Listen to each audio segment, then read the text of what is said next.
Oke, Andri Oke, Hakim thank you, ini Bro. banyak di-request nih Oh, sama viewer-viewer gua. Kita kan kenal udah lama ya, kita udah ya. kenal lama dari gua awal-awal banget bangun Dari ternak uang. dari lu ternak uang, ya. Dari gua awal banget Itu ternak kita uang. berarti masih puluhan miliar kali ya? Iya, masih masih puluhan miliar itu gua waktu itu.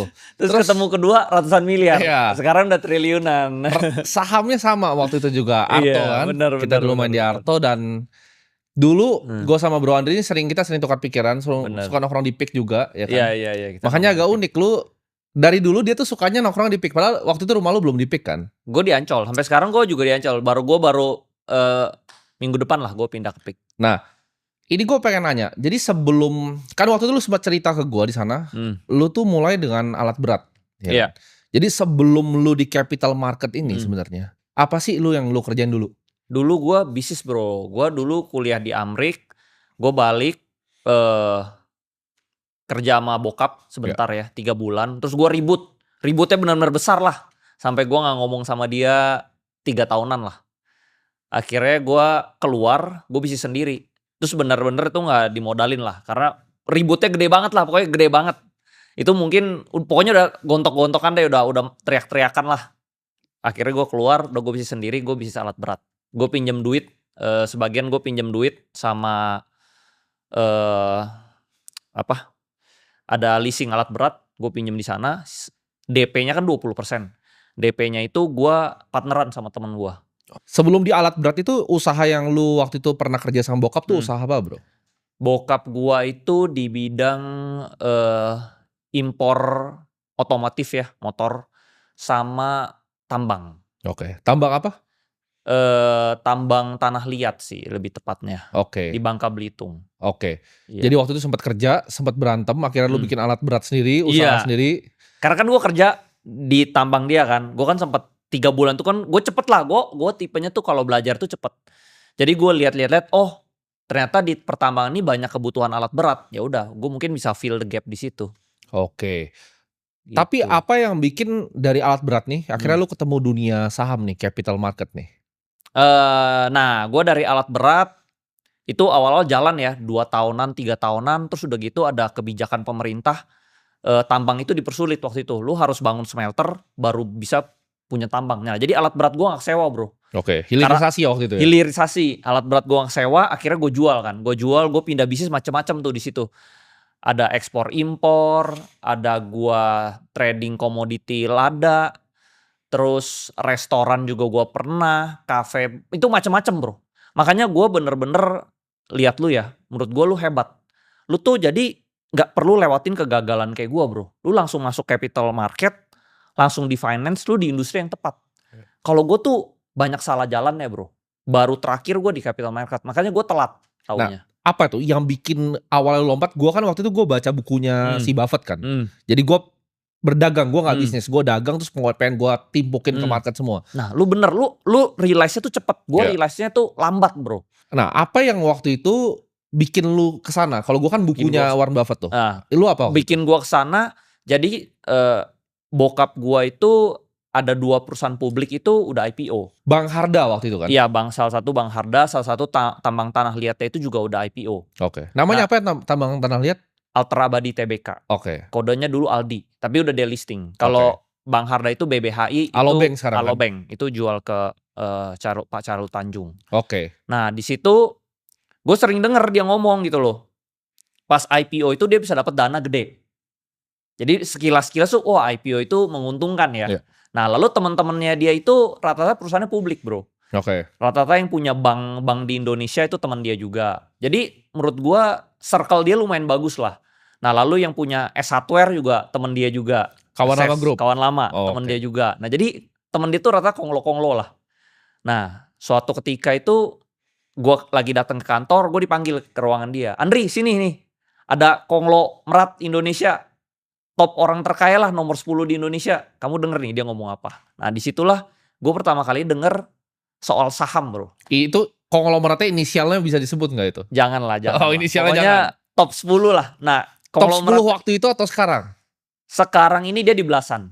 Dulu Oke, dia top 10. oke. Nah tapi family dia juga perusahaannya IPO. Family dia juga konglomerat juga top 20 juga lah. Oke, Jadi dia dan family-nya itu top 20 semua. oke. Nah dari situ gue masuk ke ruangan meeting itu, gue ngobrol-ngobrol kan bro. Si konglomerat ini bilang, lu kalau mau kaya, lu harus ngerti saham.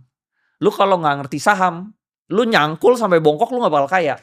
Nah Oke. itu yang gue rasakan bro. Gue kerja keras setengah mati, kok gak kaya-kaya gitu loh. Iya. Semua industri, mungkin bidang yang gue jalanin hampir 20 bidang kali bro, yang macem-macem ya, yang aneh-aneh ya. Hampir 20 tapi gue gak kaya-kaya. Nah terus ini orang tuh kaya banget. Nah si konglo ini bilang, dia tepok, dia datang berdua bro. Dua-duanya konglomerat lah.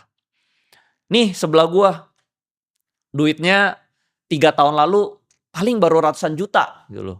Sekarang duitnya udah triliunan. Cuman dalam 3 tahun doang. Terus gue, hah kok cepet banget?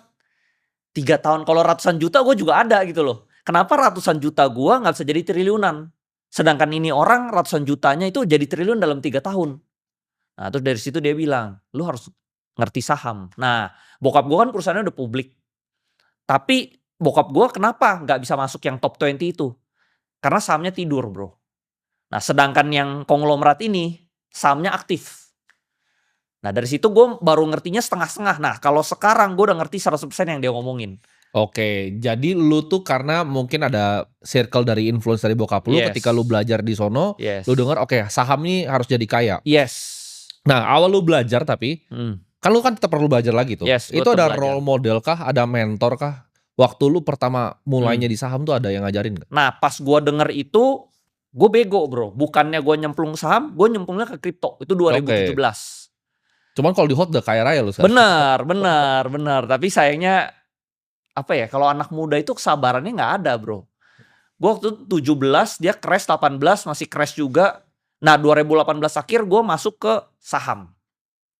Jadi gue nggak langsung, pas denger itu gue nggak langsung, gue cuman udah mulai ngerti, oh capital market tuh cepet.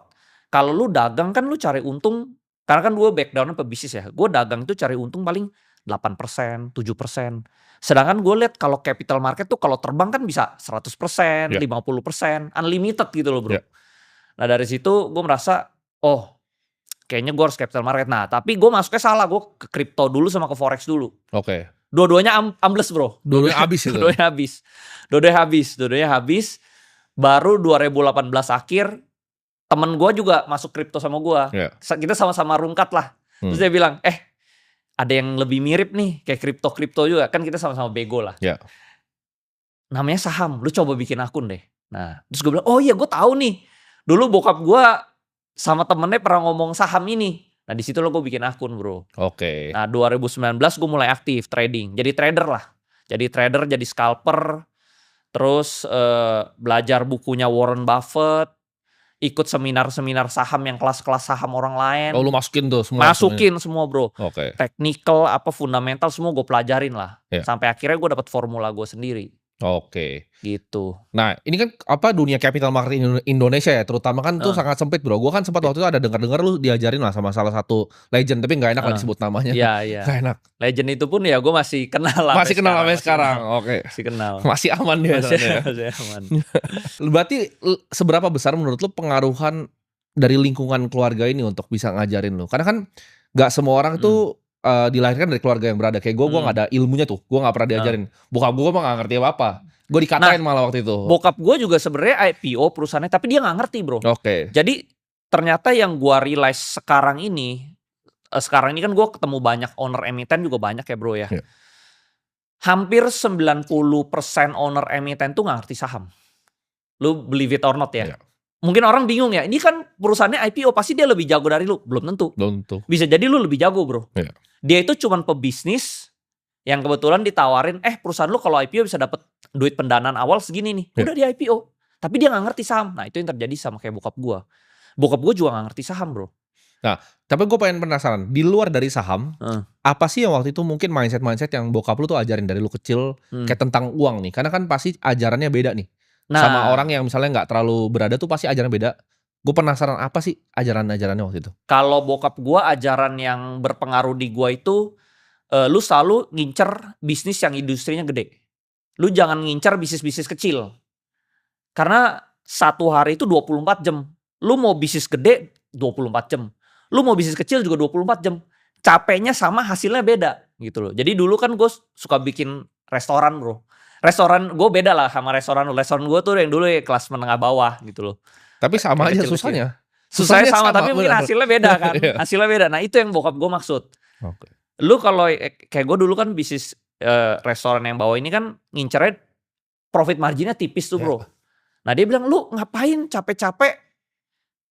Kan working hoursnya panjang tuh kalau di restoran kan. Dari jam 3 mungkin lu udah prepare makanannya gitu ya. Sampai long hours tapi cuma dapat duitnya dikit.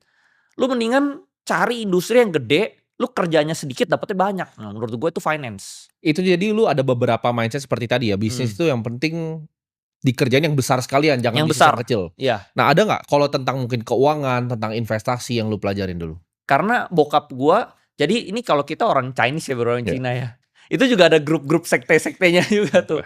Ada Cina Hokian, Cina Ke, Cina segala macam kan banyak kan. Itu bokap gua juga bilang, lu jangan kayak yang Cina yang kayak gini nih. Ya, Cina bego, Cina tolol. Ngejarnya duit-duit kecil gitu loh. Buka bisnisnya restoran lah, toko baju lah gitu. Lu kejar yang kayak Cina yang kayak gini, bisnisnya tambang, bank gitu loh, yang gede-gede. Tuh. Jadi dari situ gue juga mindsetnya harus ngejar yang gede nih. Gitu loh. Nah, ini kan dalam pemilihan sebuah saham itu pasti ada frameworknya kan. Lu ada kira-kira lu bilang lu ketemu style lu tuh setelah cari-cari ya diajarin beberapa legend juga kan. Jadi sebenarnya si legend itu nggak ajarin gua sih. Dia cuman ngomong. Cuman waktu itu gua nangkepnya tuh kayak mungkin cuman 30%.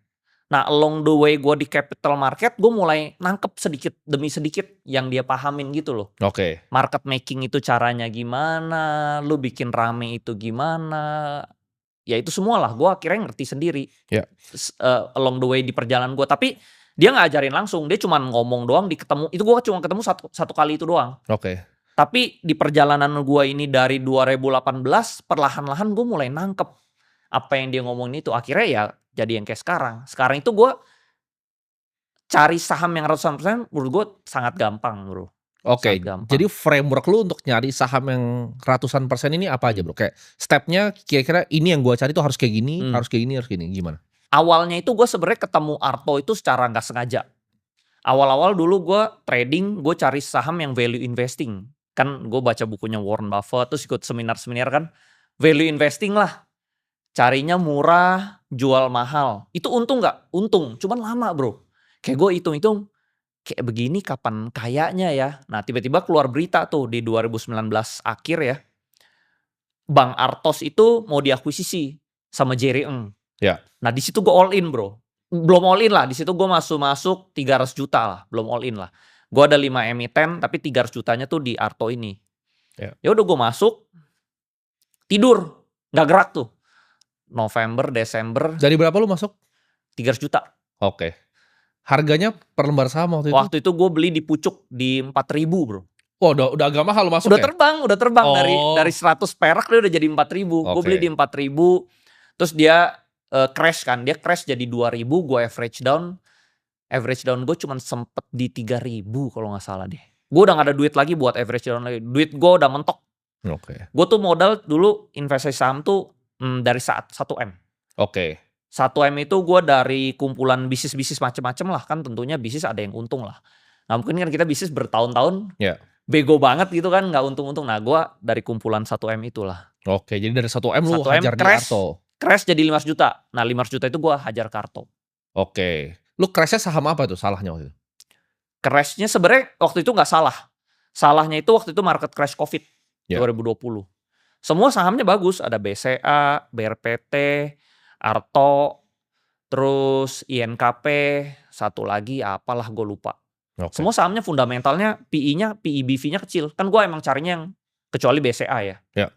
Tapi semuanya ada fundamental lah. Tapi crash. Nah dari situ gue belajar memang lu mau sebagus apapun value investing kalau crash ya crash. Gitu. Betul. Itu kan waktu itu lu sempat ada ini kan, lu sempat post yang di Mirai Asset waktu itu lu beli gainer lu tuh BBHI kan? Iya. Alobank. Iya. Nah, itu tahun depannya. Iya tahun depannya setelah Arto kan. Nah itu ceritanya gimana? Kalau Arto kan emang Pak Jerry itu orang legend di bankir kan? Legend. Jadi makanya ketika dia itu ya semua orang pasti masuk gitu. Gue realize begini bro. Saham itu kalau di backdoor, lu gak langsung naik. Maksudnya dia naik karena hype. Wih ada saham dia di backdoor nih, orang semua pada beli. Lalu di titik tertentu itu trader itu nggak sabar. Akhirnya dia jual, dia turun. Nah diturunin lu harus sabar. Sampai market maker-nya mulai main. Oke. Nah biasa orang tuh nggak ada kesabaran yang kedua ini bro. Biasa dia udah trend, hype. Karena contoh begini deh, lu baru akuisisi perusahaan yang backdoor ya. Lu kan lagi sibuk nih bro. Di belakangnya lu urusin tender offernya, segala macam. Lu gak sempet mainin sahamnya. Yeah. Begitu lu udah selesai semua, sahamnya memang udah sah milik lu, barulah di situ main. Nah dari jeda situ ke situ menurut gue sekitar butuh waktu 6 bulanan lah. Oke. Jadi waktu itu Arto lu dapat, semua orang udah keluar, gue nunggu di situ nyangkut 6 bulan. Itu lu hajar, lu tebus-tebus terus tuh sampai atas? Gue tebus terus. Oke. Nah dari situ harga average-nya turun ke 400 perak. Dari 400 perak terbang ke 19.000. Oke, nextnya dulu kan berarti kan beli BBHI. Nah itu beli kan BBHI. Dulunya itu kan perusahaan bokap lu Bang Harda sebelum di acquire. Betul. Nah itu kan apakah lu dapat informasi khusus dari situ atau sebenarnya enggak? Enggak. Jadi gue memang tahu BBHI ini mau dijual, tapi waktu itu bisnis bank itu jelek. Karena bank itu harus nambah modal inti 1T setiap tahun. Betul. Bahkan itu bokap lu jual loh. Bokap gue jual itu karena dia bilang bank itu untungnya paling 3% lah. Karena lu kan harus ambil pinjaman dari orang, lu pinjemin orang, lu ambil selisih nih. Dari kasih orang bunga sama lu dapat bunga net dari interest orang. Marginnya. Yes, lu dari selisih itu kurang lebih sama ada yang nyangkut-nyangkut kan banyak ya. Jadi kurang lebih 3%. Gimana caranya lu dari modal lu cuman untung 3% tapi nambahnya 1T bro. Waktu itu modal intinya sekitar 500-an miliar lah. Gimana lu 3% dari 500 miliar bisa setor 1T setiap tahun. Gak masuk akal deh. Bokap gue bilang udah jual aja. Oke. Jual. Nah disitulah dijual. Tadinya banyak yang dealing-dealing. Ya gue mungkin gak enak lah sebutnya. Siapa aja dealing-dealing. Terakhir ke Pak CT yang dealing. Nah pas di dealing itu bokap gue ada sempat ngomong ke gue. Ini BBHI kita akhirnya mau jual aja nih. Gue waktu itu bilang ke bokap gue. Jangan jual full. Jual aja. Misalnya sisain 5%. Nah terus bokap gue bilang gak usah lah. Bang rugi mulu, susah bisnis bang gitu. Jual aja 100%. Nah dia jual 100%. Terus gue tanya juga, kan papa udah jual nih, gue boleh beli gak di pasar? Jangan beli, bisnis bang gak bagus, dia bilang gitu. Oke. Nah cuman gue kan ada pengalaman di Arto kan bro ya. Masa sih dibeli sama pengendali baru, masa pengendali barunya biarin gak mainin, biarin tidur ya kan. Lu contoh nih, lu beli Timothy Ronald akuisisi perusahaan A deh. Gak mungkin dong perusahaan A lu bikin tidur dong. Pasti lu bangunin. Nah gue juga berpikir masa sih tidur. Gue sebenarnya untung saham tuh cara pemikiran simple-simple doang bro. Gak ada yang rumit-rumit. Kayak orang-orang tuh rumit-rumit tarik garis gak ada. Gue merasa kayaknya mungkin jadi sesuatu ya. Nah tadinya tuh gue jual sedikit Arto. Waktu itu harganya BBH itu dijual di 149. Gue beli tuh 200 juta di harga 177. Udah dijual baru gue beli. Di harga 177 udah naik juga ya. Terus dari 177 ini berapa bulan kemudian dia terbang bro. Ke 1000. Nah gue averaging di atas. Gue beli lagi 2-3M. Jadi average gue di harga 900. Oke. Tapi misalnya orang bilang apakah gue tahu harga sih? Gak tahu bro. Kalau tahu mah gue jual semua Arto gue. Karena waktu itu gue udah lumayan kaya. Gue udah adalah 15 miliar adalah. Kalau 15 miliar itu gue all in BBHI mah, wah. Luar biasa itu. Gue udah luar biasa kaya bro. Jadi gue gak tahu juga gitu. Jadi lu walaupun misalnya orang bilang lu insider apa, lu juga gak tahu bisa segitu. Karena gini ya, teman-teman tuh banyak yang kira bahwa misalnya let's say lah ada insider. Tapi kan kita gak ngomong insider. Let's say ada insider. Saham itu gak segampang itu dikontrol. Gak segampang itu. Bahkan kalau teman-teman lihat saham-saham yang terbang ya, gue gak enak lah sebut emitennya. Beberapa emiten yang terbang. Bandarnya tuh targetin sekian nih misalnya, let's say 1000 lah targetnya.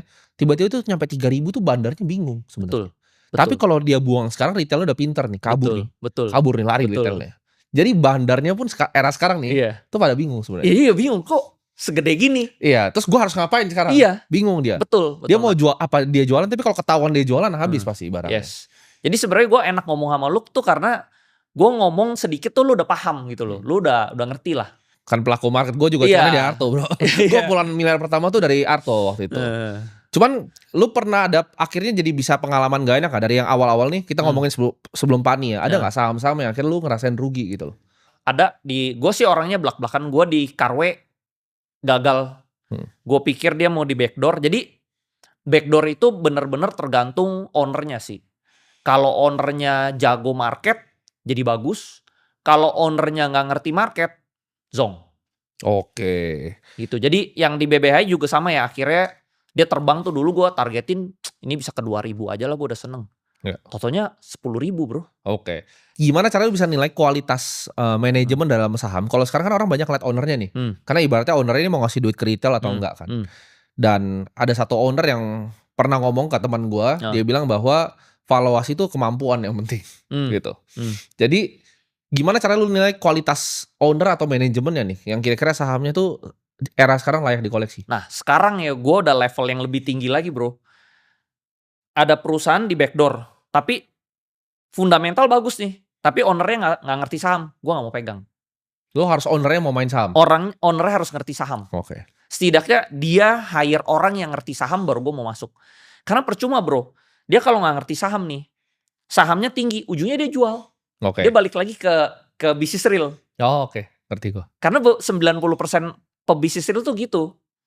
Dia dapat duit dari capital market buat balikin ke realnya. Malah di TP, dijual-jualin dia balik ke real. Nah ini kan akhirnya merugikan kita sebagai pelaku pasar.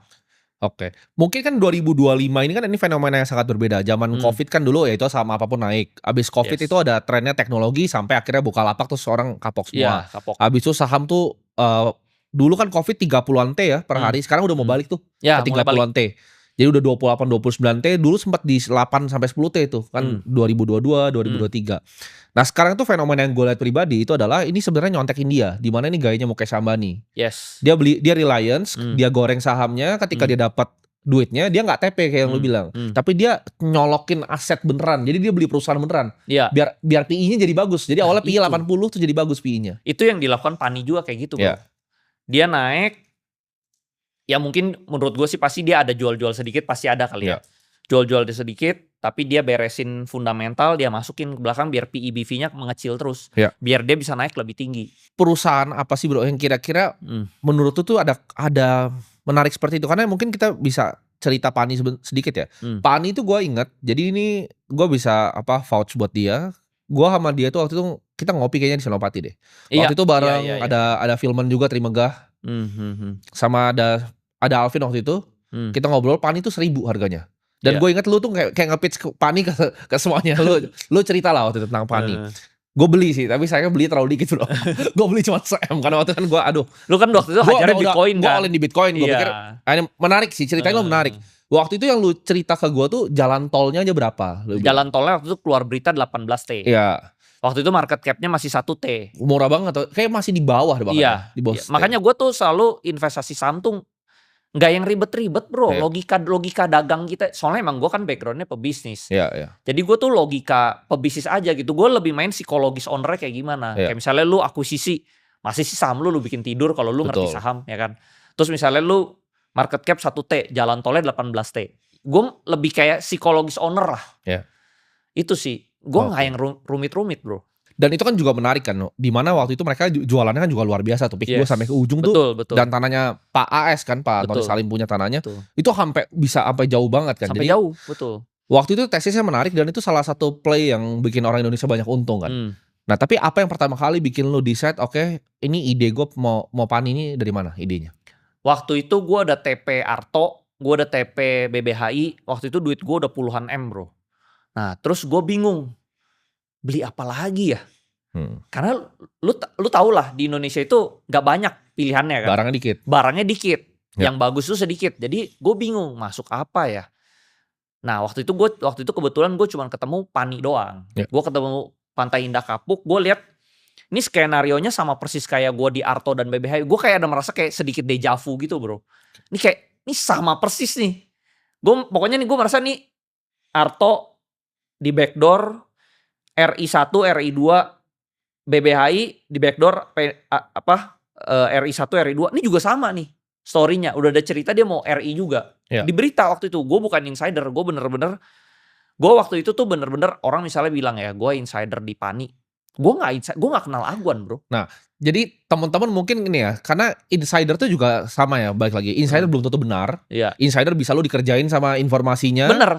Dan biasanya kita tuh sebagai pelaku pasar tuh bikin due diligence sendiri bro. Kayak misalnya di luar negeri ya. Kalau riset yang luar negeri udah gila-gila bro. Yes. Misalnya mau riset data center, dia terbangin drone ke sono. Bener-bener mau dilihat.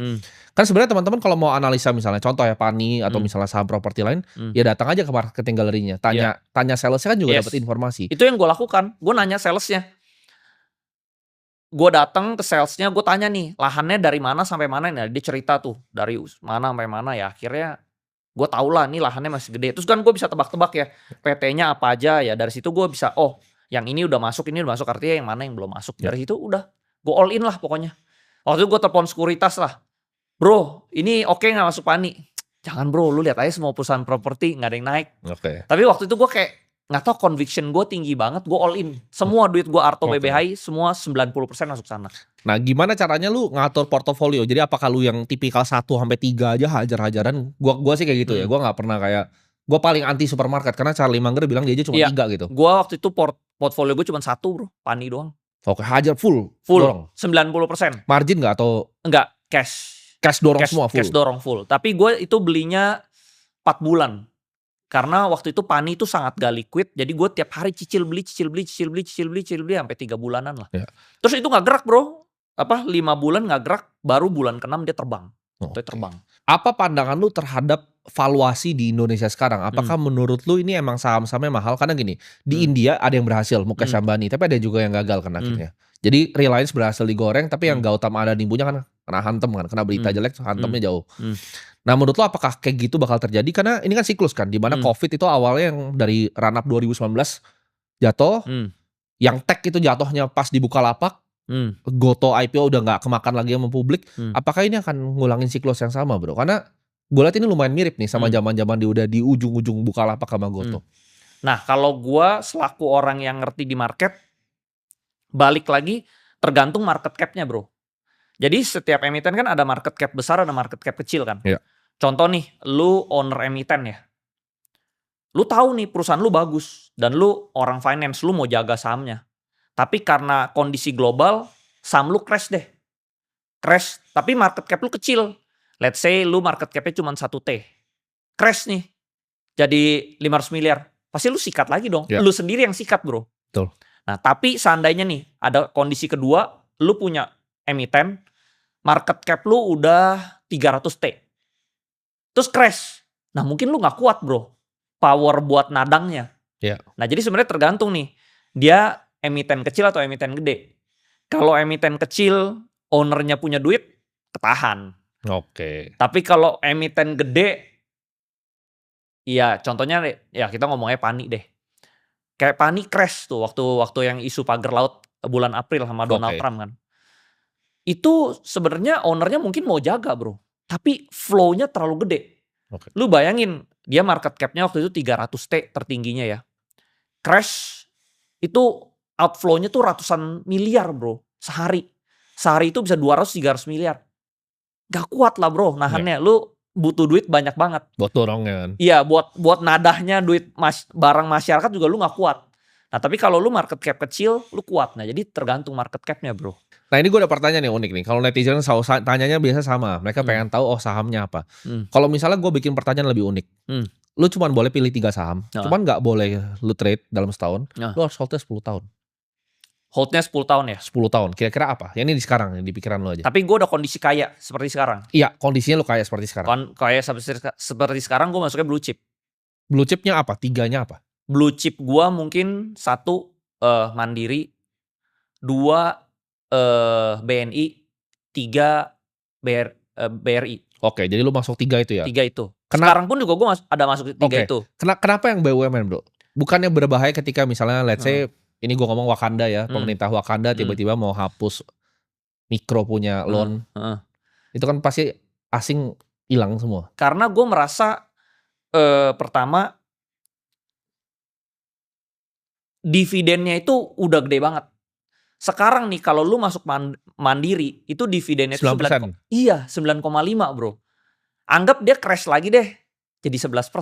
Gue beli lagi aja bro di bawah.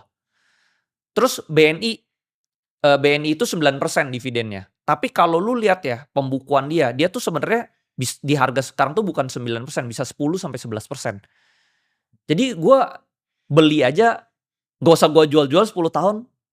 Let's say gue sih ada masuk ya, gue ada masuk ratusan M. Lu anggap jelek-jelek deh, cepet aja. Ya.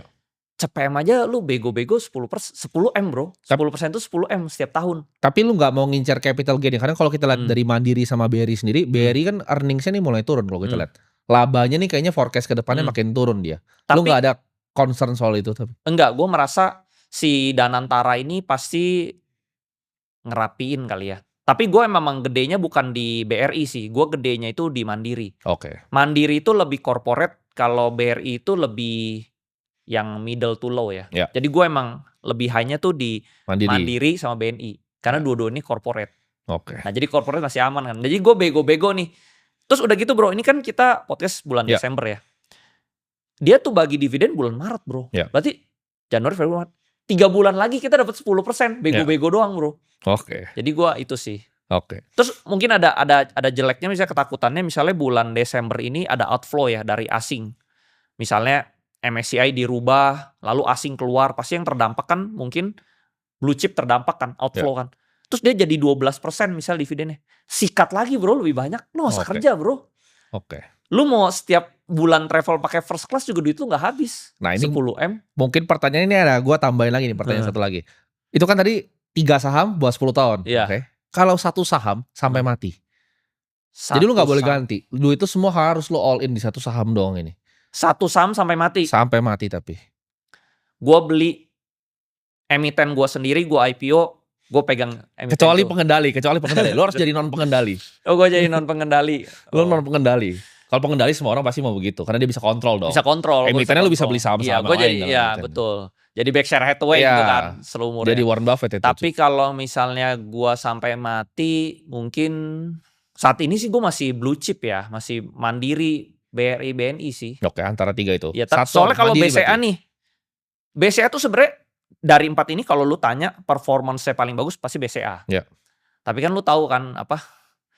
Pemerintah kita kadang suka mempersulit pengusaha. Lu one day lu kalau dicari-cari masalah lu out. Tapi kalau lu BUMN kan lu nggak mungkin lah nggak didukung sama pemerintah. Pemerintah pasti support lu. Jadi kalau paling aman menurut gua blue chip yang BUMN. Nggak bakal diganggu. Menurut lu kondisi ekonomi Indonesia ini 2045 itu bakal seperti apa? Kan kalau kita baca data-datanya semua, kita top 4 top 5 lah GDP ya. Nah menurut lu itu capital marketnya akan jadi seperti apa? Menurut gua 2045 pasti capital marketnya pasti berkembang pesat pasti ya. Karena gue di 2020 itu investor saham cuma 9 juta.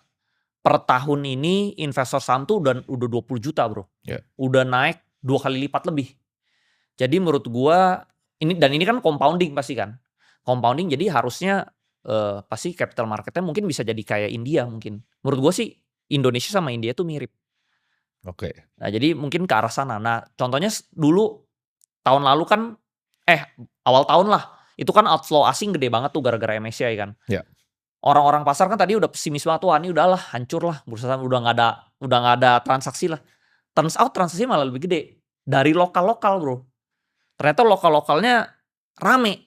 Nah menurut gue pasti nanti kayak India lah, lokal-lokalnya yang main. Oke, jadi itu di 2045 menurut lu Indonesia bakal udah lebih mirip sama India.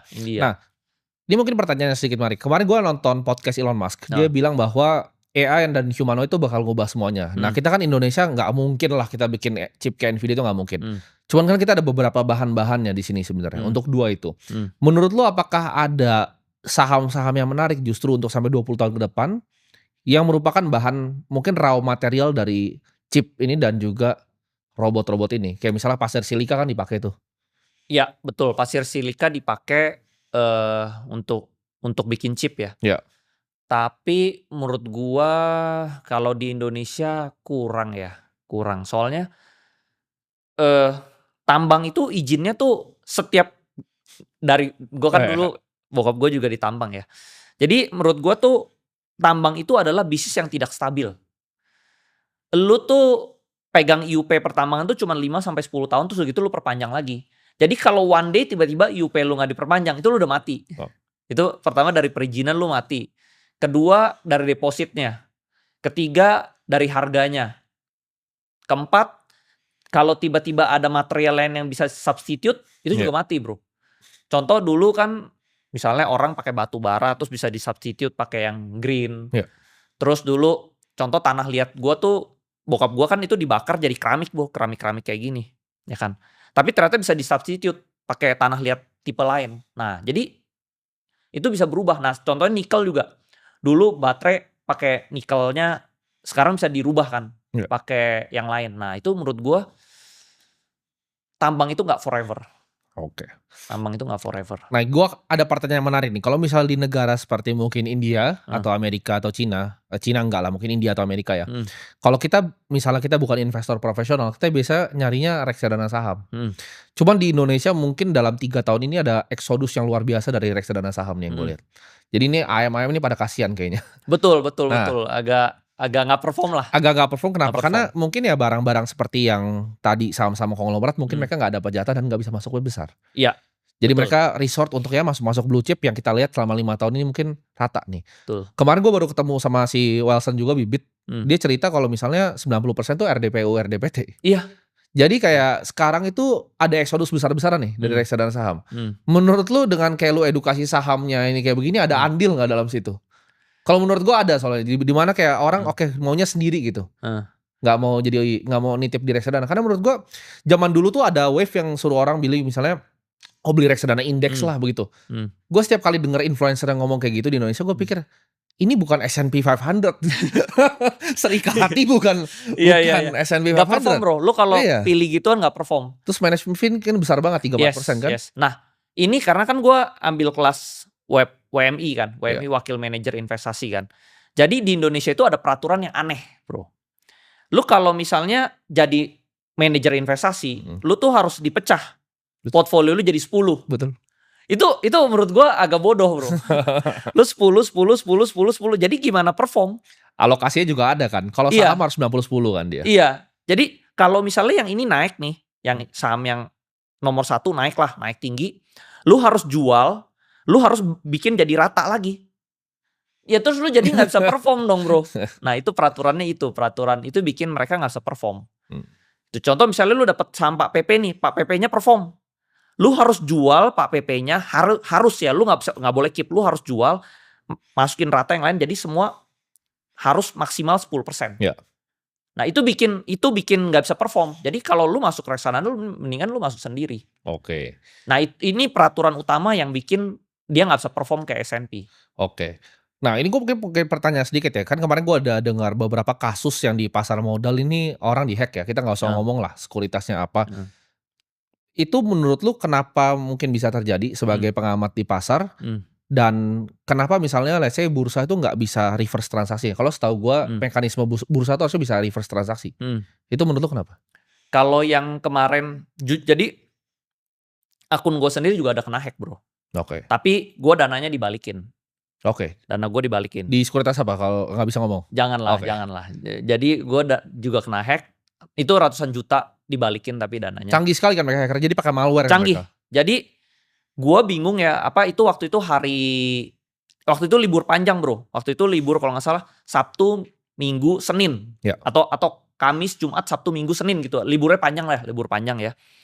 Tiba-tiba gue bingung. Kan kalau sekuritas kan sekarang udah terkoneksi ke BCA kan. Ya. Tiba-tiba ada yang withdraw bro. Oke. 100 juta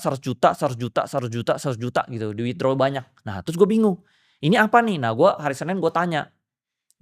Sekuritas tapi dananya udah langsung dibalikin lagi. Oke. Nah tapi turns out ternyata yang gue pelajarin ini harusnya tuh dari akun RDN. Kan namanya misalnya Andri Hakim. Cuma bisa withdraw ke Andri Hakim kan. Turns out ternyata si hacker ini dia masuk ke sistem sekuritas. Lalu dia withdraw ke nama yang beda. Jadi dia bisa approve. Nah, salahnya itu mungkin dari banknya ya. Harusnya bank, kalau di bank, jadi yang kehack itu cuma bank BCA. Oke. Jadi kalau bank lain nggak bisa. Jadi khusus BCA. Karena BCA itu katanya bisa approve, lu ke akun lain, ke nama lain tuh lu bisa approve. Jadi dia bisa lewat. Nah, jadi salahnya sebenarnya di bank BCA-nya saat itu. Nah ini kan sebenarnya bikin investor yang saham jadi khawatir. Karena gini, kalau di kripto orang tuh punya kekhawatiran, gimana kalau misalnya cold wallet gue dirampok gitu. Ternyata kalau di saham itu bahkan sekuritas pun sekarang ibaratnya bisa jebol gitu. Bisa jebol. Nah dan yang jebol ini bro, yang udah kehack ini, ini duitnya dibawa lari ke kripto. Oke. Jadi kemarin gua ada lihat beberapa kasus yang menarik sekali di mana kan awal kan mereka ganti seperti itu kan, tapi kayaknya dari banknya mereka tutup tuh celahnya. Yes, betul. Celahnya ditutup, jadi mereka pakai cara lain ketika mereka dapat akses akunnya. Ini mereka bikin akun pakai nama-nama ya KTP bodong, yang kayak orang-orang judul begitu. Lalu mereka beli saham yang small cap, terus di sini udah dibeli dijual, canggih loh. Nah, kalau itu diskursus lain lagi. Iya. Kalau ini hacknya beda lagi nih. Iya. Jadi gue bisa beli gorengan, gue tarik gorengannya, Iya, lu pakai beli dana gorengan yang di sini. Soalnya dia pikir kalau ganti RDN-nya susah tuh. Yes, bener. Itu juga bisa. Oke. Contoh misalnya gue tahu nih akun lu nggak ada duitnya tapi ada barangnya. Iya. Gue tinggal buang blue chip lu. Betul. Jadi cash. Beliin cash sono. gue di sini gorengan, kan gorengan gampang dinaikin bro. Iya. Gue beli, gue naikin, terus lu makan aja di harga atas. Iya. Kan pindah duitnya. Lu dapat barang, gue dapat cash. Soalnya berarti ini hacker yang melakukan ini ngerti mekanisme pasar sangat dalam berarti. Betul, dia ngerti. Oke, menarik ya. Nah, makanya sekarang tuh kalau lu lihat ya, sekarang banyak sekuritas tuh kalau weekend tuh lu udah nggak bisa withdraw. Ya. Jadi dia sengaja dimatiin. Oke. Nah, ini gue ada pertanyaan mungkin ya. Kalau gue kan udah nggak terlalu ngikutin yang setelah PANI itu gue udah nggak terlalu ngikutin saham karena gue pasif ya sahamnya. Itu waktu itu CBRE itu gimana cerita lu? Deal akhirnya lu pegang sekitar berapa? 5% ya sekarang ya? Gue pegang 5%. Market value IDR berapa ratus M? Tertinggi dia tuh 8T. Gue beli itu dari ratusan M doang. Oh, lu beli ratusan M? Dari ratusan M. Oke. Gue kumpulin dari bawah. Oke. Jadi sebenarnya misalnya orang tanya, PANI gue insider atau CBRE gue insider. Gue awalnya nggak insider. Contoh kayak di PANI aja deh. Awalnya gue gak kenal Aguan karena gue beli sahamnya banyak, jadi kenal.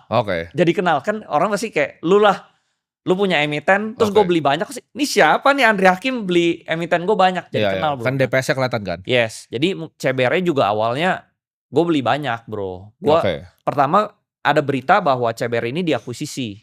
Bukan diakuisisi, dia mau beli kapal. Perusahaan kapal kan itu? Kapal Hilong, kapal dari China. Waktu itu market cap-nya masih ratusan M. Tapi kapalnya itu harganya 1,8 T. Gue merasa, wah ini kayak janjian di backdoor nih. Jadi gue mulai beli dikit. Ya. Pas mulai beli dikit, ya gue tanya-tanya sekuritas lah. Kan gue tau lah, kira-kira dia IPO pakai sekuritas apa ya, gue kurang cari-cari informasi lah. Ini akuisisinya bener gak sih? Belinya bener gak sih? Kata sekuritas bener. Ya udah, gue dari situ akum. Karena gue udah beli gede, gue jadi takut dong. Gue harus tahu ownernya nih. Ini bener nggak? Nah akhirnya ngobrol-ngobrol dari teman ke teman, akhirnya gue kenal. Pas dari kenal itu kan akhirnya gue tumbuh conviction lagi dong. Semua ceritanya real, corporate actionnya real. Nah dari situ gue beli lagi. Nah ini mungkin teman-teman juga mesti bedanya insider sama misalnya di luar negeri ya, di hedge fund itu sangat biasa untuk misalnya kita misalnya udah punya fund besar ya, nanti suatu saat udah gede, kita punya portfolio manager untuk mereka tuh datang ke company itu. Iya, betul. Hal yang biasa banget sebenarnya. Karena kan kita pemegang saham kan kita ada hak buat ketemu corporate secretary. Contoh nih, lu beli saham Adaro deh. Iya. Lu punya emiten Adaro, terus lu telepon deh, saya mau ketemu korseknya. Itu bisa bro. Jadi lu punya saham berapa dulu? Iya gitu. Misalnya gue punya, sebenarnya kecil juga gak apa-apa kok. Kecil misalnya 1M tuh juga gak apa-apa. Nah dari situ kan gue ketemu ownernya ya. Akhirnya kan gue bisa nego juga sama dia. Gue bisa beli lebih banyak lagi gak? Gue mau beli misalnya 5%. Gue udah punya segini nih. Gue tinggal tambah sedikit lagi jadi 5%. Ya jadi gue deal-dealan lah. Emang. Nah ini kan kita mungkin bahas, teman-teman banyak yang suka dengan sahamnya Pak Pepe ya. Dimana misalnya strategi dia kan untuk masuk ke indeks kan, MSCI. Cuman apakah itu sebenarnya flow-nya besar atau enggak bro? Karena kita kan weighting di dunianya kalau MSCI World kecil ya. Dan MSCI Indonesia paling fund-nya cuma Edo kan punya BlackRock. Itu kan sebenarnya nggak sebesar-besar amat flow-nya. Kayak contohnya kemarin brand mungkin Pak Pepe dapat sekitar triliunan ya. 2-3 T ya dapat ya. Berarti tapi sangat jauh ya dari India ya marketnya. Kalau India kan dapatnya bisa 100 T itu. Nah flow-nya. paling gede itu DSSA kemarin tuh. DSSA kalau nggak salah 33 T. Aduh gue nyesel banget tuh jual itu. Dulu gue udah pegang lama tuh DSSA. Iya, tapi gak bisa beli banyak kan? Gak bisa. Ya gue juga beli. Kering. Iya gue juga beli. Nah itu paling lu gitu. Lu kering, lu tarik tinggi. Ya udah masuk MSCI jual gede. Cuman lu tuh berarti orangnya rajin ngumpulin dari market tuh emang rajin berarti ya. Jadi misalnya harian lu pelan-pelan nih lu lihat lu beli dulu. Kayak misalnya contoh CBRE ya. CBRE mungkin berapa bro? Kalau volume di Bitoverse sekarang berapa? 1.000, 2.000, 3.000 paling? Volume transaksi harian tertinggi itu bisa 1 T bro. Bisa sampai 1 T. tertingginya ya. Oke. Dulu pas lagi rame-rame itu bisa 1 T sehari. Maksud gua antriannya bisa berapa ribu? Mungkin 1.000, 3.000 kan? Sehari kalau lu ngumpulin 50 M sih dapat. Oke. Pas lagi, nah gue tuh paling jago ini bro, main saham FCA. Oke. Nah dia kan FCA nih. Ya. Kalau saat FCA itu saat yang tepat lu bisa ngumpulin barang. Oke. Karena FCA itu kan lu makan di satu harga tuh. Ya. Lu asal bisa dapat antrian pertama, orang buang, lu makan, lu dapat gede di situ. Nah, gua kumpulin barang banyak di FCA. Oke. Jadi ARB, FCA, lu kumpulin di situ, jebret, hajar lo. hajar gede, dapat gede. Terus FCA itu kan antara turun atau naik doang kan. Oke. Kalau di bawah ini lu lihat deh kapasitas lu. Misalnya lu di ARB ini lu bisa makan habis. Iya. Langsung balik arah dong, naik Iya, dong. iya. Jadi gue belakangan suka FCA. Gue abisin barang di FCA, otomatis dia langsung balik arah naik. Iya. Dari bawah ke atas tuh bisa 20% bro. Cuma kan lu butuh jumlah modal Powernya. untuk bisa tembak segitu kan. Nah, lu tinggal hitung.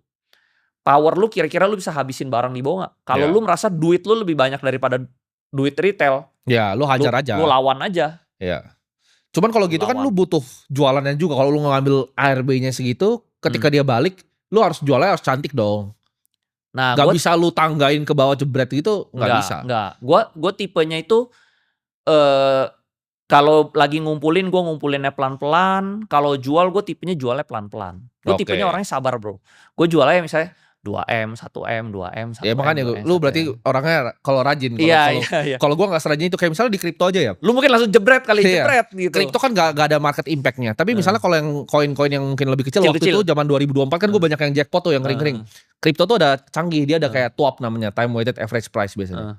Jadi tinggal pencet itu, dia distribusin tiap hari otomatis. Oh. Canggih dia. Sebenarnya di saham juga ada sih, apa namanya, automatic order. Iya, cuman maksudnya dia nggak dihitung kan. Kalau di kripto tuh exchange-nya udah canggih-canggih soalnya. Iya. Jadi dia tinggal begitu dia otomatis. Kalau gue kurang sabar kalau orang. Gue pengennya jebret aja. Iya, kalau gue manual, gue pencet-pencetin. Tapi itu liquid sih, CBRE lumayan liquid.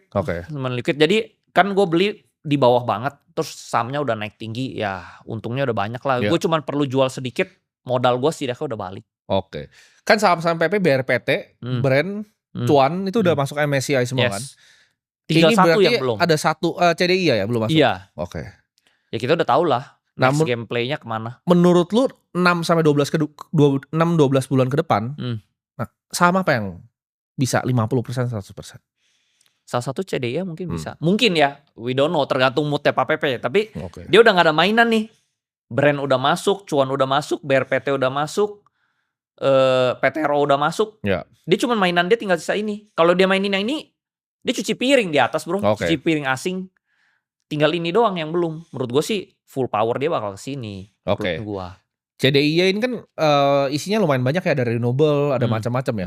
Jadi lu berharap orang tuh banyak kan lebih ngerasa gue titipannya deh duit gue ke Pak PP, ketika dia dapat duitnya ntar dia yang masukin aset gitu kan. Iya. Jadi kalau teman-teman perhatiin saham-sahamnya beliau banyak yang tadinya PI-nya besar jadi kecil kan. Karena akhirnya dia masukin aset beneran. Terus udah gitu enaknya main saham PP itu liquid banget bro. Lu mau liquid. Kalau itu liquid lah, lu mau 50 100 M masih bisa dihajar 100 M sehari masih bisa kalau PP. Kalau yang kayak CBRE mungkin lebih kecil lah, lebih kecil. Jadi kalau misalnya pengalaman lu, kan lu kan ada tadi lu bilang lu ada salah tuh yang di Carway kan? Carway salah gua. Kapan kita mungkin sebagai retail itu average down dan kapan ini ini salah nih, tesisnya nggak ada nih cut loss gitu? Gua lihat tesisnya broker ownernya mulai jualan. Jadi pas saham Carway itu pas saham gua ketemu tuh di harga 200-an perak gitu ya bro. Dia terbang. Gue udah beli-beli terus, dia terbang ke 7.000. Terus gue lihat broker ownernya mulai jualan. Ya udah, out lah. Tapi itu yang kedua, yang pertama kali dia crash, gue udah jual dulu, udah gitu dia naik lagi, ownernya jualan, gue udah gak pegang lagi. Kalau menurut lu sekarang ya, seberapa penting foreign flow dalam melakukan analisa sebuah emiten? Foreign flow, kalau gue sebenarnya sukanya itu pas gue lagi akumulasi itu nggak ada foreignnya. Kayak CBRE, apa segala macem, PANI, Arto, BBHI. Dulu pas gue masuk tuh nggak ada foreign. Lu masih lawannya retail, lu koleksi. Begitu udah ada foreign, justru sahamnya udah terbang bro. Jadi gue suka collect tuh pas lagi nggak ada foreign. Gitu kayak CDIA nih lagi tidur, lagi sepi, nah gue collect. Oke. Kalau dia udah naik, gue udah gak kejar, gue udah ride the wave aja sih. Oke. Gitu. Lu berarti tiap hari jam market tuh lu mantengin berarti? Pantengin. Biasa apa yang lu pantengin kalau di depan itu? Gue ada bikin watchlist emiten-emiten yang menurut gue oke. Setiap hari gue pantengin. Kalau tiba-tiba ada volume beli gede, gue ikut nebeng. Oke. Karena ibarat ada orang yang main di universe gue tahu. Oke. Tuh, jadi gue bisa pilih nih, kan gue punya barang misalnya, gue bisa jual dulu sebagian atau gue ikut trading. Gitu. Tapi gue cuma main di universe gue itu doang, cuman 20-25 emiten lah. Oke. Nah retail kan sebenarnya masih suka banyak yang teriak-teriak nih. Kalau retail yang di sosmed ya tapi gue ada lihat ada perbedaan nih antara retail yang gue bener-bener lihat di market sama retail yang di sosmed. Kalau retail di market gue lihat tuh mulai pintar. Misalnya orang-orang XL yang dulu diketawain, mulai pintar. Jadi kalau lu lihat brokernya emitennya jual, bandarnya mereka langsung pop hilang semua. Iya. Jadi udah mulai pintar nih. Gue lihat kalau yang di market, tapi yang di sosmed ini sama nih, masih selalu kayak nyalain orang dan lain-lain. Menurut tuh perbedaannya apa sih orang-orang yang suka? Oh ini salah nih karena dia. Menurut gue gitu. Yang salahin orang lain gak bakal bisa bertumbuh bro. Sama lalu sejago-jagonya gue ya. Gue contoh ya member-member gue rata-rata untung. Tapi kan ada juga yang rugi lah. Yang rugi tetap aja masih salah-salahin juga masih ada. Walaupun misalnya 90% untung 10% rugi. Rugi itu kan sama lalu juga pasti sama. Lu kasih untung diem. Kalau untung diem. Untung diem. Kalau salah teriak-teriak. Tapi nanti pas naik rebound dia diem lagi, hilang lagi. Gitu sama lah bro. Karena mungkin mereka baru pertama kali terjun kali ya. Sedangkan kalau yang di Stockbit mungkin dia udah pernah kejeblos dia mulai belajar. Ini mungkin pertanyaan untuk retail ya. Apa tanda emiten atau bandar dari emiten tersebut mau mainin atau manipulasi harga saham? Karena banyak kan yang rampok 100-200 miliar tuh. 1 tahun ini gue lihat adalah beberapa emiten yang ngerampok begitu. Nah makanya balik lagi ya, sebuah emiten itu layak kita beli atau hold tuh balik ke ownernya sih. Kalau ownernya ngerti saham dan goalnya tinggi, nah ini boleh kita hold. Tapi kalau ownernya kita lihat nih cuman mau jualan, ya kita juga trading aja bro. Udah untung kita jual. Mungkin jadi ini gue bener-bener lu harus lihat owner. Lu kan tadi bilang bahwa lu masuk CBRE itu di market cap berapa? 200M kalau nggak salah. 200M. Itu dari harga 75 perak bro. Nah berarti kan lu kan pegang posisi 200 miliar lebih dong harusnya sekarang di market cap sekarang. Betul. Itu plannya gimana dan buat apa? Kan itu kan ada perbedaan di mana misalnya contoh contoh gue beli Bitcoin ketika 16 ribu kan gue hantam terus sampai atas. Kira-kira total naik gue tuh 550% lah. Itu gue bisa exit semua. Sedangkan CBRE lu naiknya jauh sekali. Cuman itu bisa diapain tuh barang yang kayak CBRE? Mungkin kalau di otak gue kan kalau mau direpo ke bank juga bank gak bego-bego amat. Jadi mungkin mereka kalau nggak terlalu liquid, nggak, tapi maksudnya jumlahnya nggak bisa full dari jumlah yang gue masukin. Paling repo mungkin nggak sih berapa? 30%? 30-40. Nah yes, 30-40. Jadi fungsinya untuk apa? Apakah lu bisa suatu saat lu exit atau ini emang lu yang kayak Warren Buffett aja, udah ini gue pegang nih CBRE gitu. Jadi gue udah di level yang ini gue belajar pengalaman dari Pani sih. Pani waktu gue collect di bawah itu gue cuma keluar modal let's say 30-an M lah bro. Tiba-tiba pas dia naik tinggi kan jadi tertinggi tuh 400 miliar tertinggi bro. 400 miliar terus kenapa pagar laut itu waktu itu? Iya, pagar laut tuh kedrek semua tuh bro. Kedrek sama 200 berarti? Wah, enggak bro, gue pas 350 itu gue ada ambil repo, gue hajar lagi hampir 500. Berarti paninya sih lu repoin berarti? Gue repo pani, gue masuk pani, itu bego banget bro. Luar itu biasa. Fatal. Jadi lu tarikannya panjang jauh sekali, lu bisa kena margin call dong berarti? Gue hampir kena margin Harganya call. kan pani waktu itu 18.000 sampai turunnya berapa? Turunnya berapa dalamnya? Gue reponya itu di 12.000. Wah lu hampir ke wipe out dong? Pas dia ke 19.000 gue hampir jadi, gue merasa gue orang terkaya di Indonesia lah. Kan gue repo pani, beli pani 19.000, wah untung gue jadi gede banget. Tapi pas kedrek, wah amsyong bro itu, hampir margin call. Gue di 7.500 gue margin call harusnya. Oh iya. Dia waktu itu udah 7.700. Nah gue nego sama sekuritas ya. Bro ini kan force major lah, satu dunia lah. Pakai apa Valburi waktu itu? Trimegah. Gue bilang sama Maybank. Maybank buat reponya. Dua-duanya ada. Gue nego, akhirnya dia kasih, oh ya udah, lu reduce lah ke 5.000 lah. Tapi 5.000 tuh ARB sekali lagi udah 5.000 bro. Jadi teman-teman mungkin lihat ini Andri Hakim ini kalau dia salah itu di Pani itu mungkin nggak ada di sini dia. Kalau gue besoknya ARB lagi gue nggak ada di sini. Iya, itu kalau satu kali lagi kan itu. Satu kali ARB, besok ARB gue udah out. Nah, cuman gue kan ngerti saham bro. Gue merasa cara saham itu cara naikin gue juga ngerti bro. Kalau misalnya market maker yang nggak mau naikin, ya udah gue yang naikin. Lu mau dorong lagi tuh kalau misalnya sampai nggak dinaikin. Waktu itu gue masih ada duit cash 18 miliar lebih. Gue pakai duit gue semua itu gue tarik Paninya bro. Oke. Gue tarik Paninya. Oke. Paninya rebound, terus udah gitu kebetulan hoki lah. Ada AKBK lihat trigger rebound. Kan dia kan AI kan bro. Iya. Dia lihat trigger rebound, dia ikutan beli. Oke. Jadi gue HK di bawah naik, udah gitu dia lanjutin ke atas. Oke. Gue selamat jadinya. Kapok nggak lo tapi kayak gitu? Kapok. Oke, jadi makanya sekarang lu udah udah mandiri sekarang ya. Jadi pas rebound di atas, gue jual Paninya sedikit, yang Pani yang repoan ya. Okay. Gue jual, gue masukin ke yang lain-lain. Oke. Nah dari situ gue masuk koin segala macem, ya itu untungnya akhirnya. Jadi lu IPO lu tembak-tembakin lah ya? Ya, koin. Soalnya bisa dapat besar bro, IPO gitu kan kecil dapat kasih ya. Dapatnya kecil, tapi dia kan biasa naik. Pasti kan ada titik di mana dia ARB kan. Ada tuh ya, biasa lu hajar di market lagi berarti. Iya, terutama di FCA. Karena gue ahli kumpulin barang di FCA. Oke, berarti ini pemberani lah ini Andri Hakim ini pemberani. Jadi waktu itu bijinya gede. 700, ya kan gue cara mau kaya, gue mau kalahin bapak gue bro. Oke. Jadi gue ya harus modal nyali lah. Berarti lu nggak sama lah kayak lu lah. Ya gue juga modal nyali tuh. Bro. Bitcoin juga kalau turun kan nggak tahu waktu itu 16.000. Menurut gue saat lu miskin, yang lu bisa gadain cuma nyali. Betul, setuju gue. Lu nggak ada duit, terus lu nggak ada ilmu juga nggak ada, pas-pasan kita masih anak muda. Betul. Lu cuma bisa ngadain nyali lu lah. Iya. Kan? Ya lucu sih waktu kita ketemu sama kan puluhan M. Iya ya kan? Puluhan M, ratusan juga ratusan. Iya.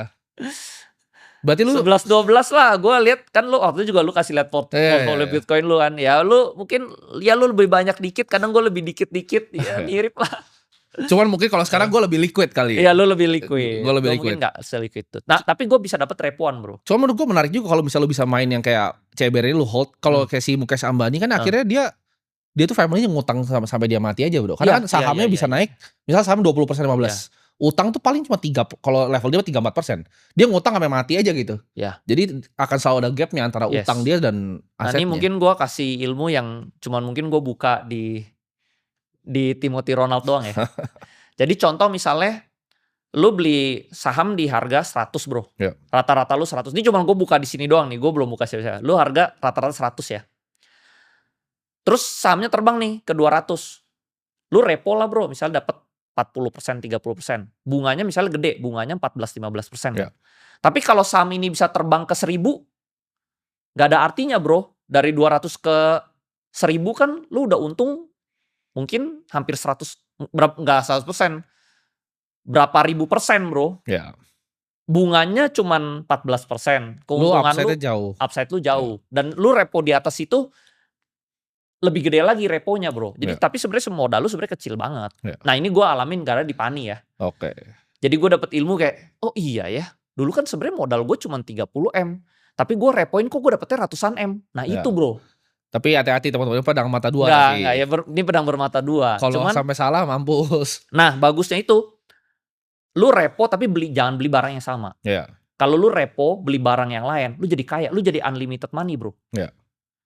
Lu belinya dikit, modal kecil jadi gede, lu repoin aja duit lu jadi gede, lu bisa beli barang. Ya cuman ini mesti punya duit dulu ya, kalau teman-teman nggak punya, mau repo barang ke bank paling lu suruh pulang lu. Betul. Nah jadi dari sampah ini lu repoin lu bisa beli blue chip.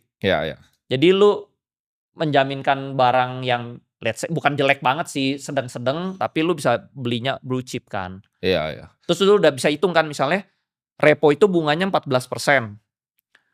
Lu bagi ini 12 bulan. Berarti sebulan kan 1,5 lah, 1,5%. Terus lu tahu nih 3 bulan lagi dividen itu kan 10%, blue chip 10%. 1,5 kali 3 bulan aja berarti lu cuman 5%-an, 5-6%. Kan lu masih untung 4%. Belum dari capital gain. Nah gue mainnya kayak begitu bro. Jadi unlimited money, gue puter-puterin duit bro. Ya tapi sampai kalau salah. Ya jangan salah. Jangan salah. Nah kalau gue pribadi gue punya prinsip yang gue avoid leverage sih. Jadi gue dari dulu nggak pernah pakai leverage. Kan gue pernah pakai sekali zaman COVID. Gue hajar, ya untung blue chip sih tapi BRI gue margin kali 3, abis itu jantungnya nggak kuat gue kayaknya. Iya. Jadi gue paling bagus itu sih, paling bagus itu. Jadi gue spot aja dan ya gue coba cari yang liquid. Sebenarnya gue juga ada kepikiran, gue banyak ditawarin orang-orang barang-barang lah. Size mungkin 5-10T, kenapa nggak dijadiin Berkshire lah gitu. Cuman gue pikir mungkin gue gameplaynya ke arah sana sih nanti. Ada enaknya tapi pegangan lu tuh private tuh juga ada enaknya bro. Kalau menurut gue. Betul, benar. Karena sesuatu yang publik itu lu public scrutiny-nya kan luar biasa. Kayak sekarang lu cuman ngajar orang, kan lu cuman bikin platform edukasi kan. Itu aja orang ada yang bisa bilang rugi karena lu. Apalagi lu punya emiten. Menurut gue itu lebih berat lagi. Bisa disalahin. Benar. Oke, thank you banget Bro Andri. Thank you. Mantap. Thank you bro.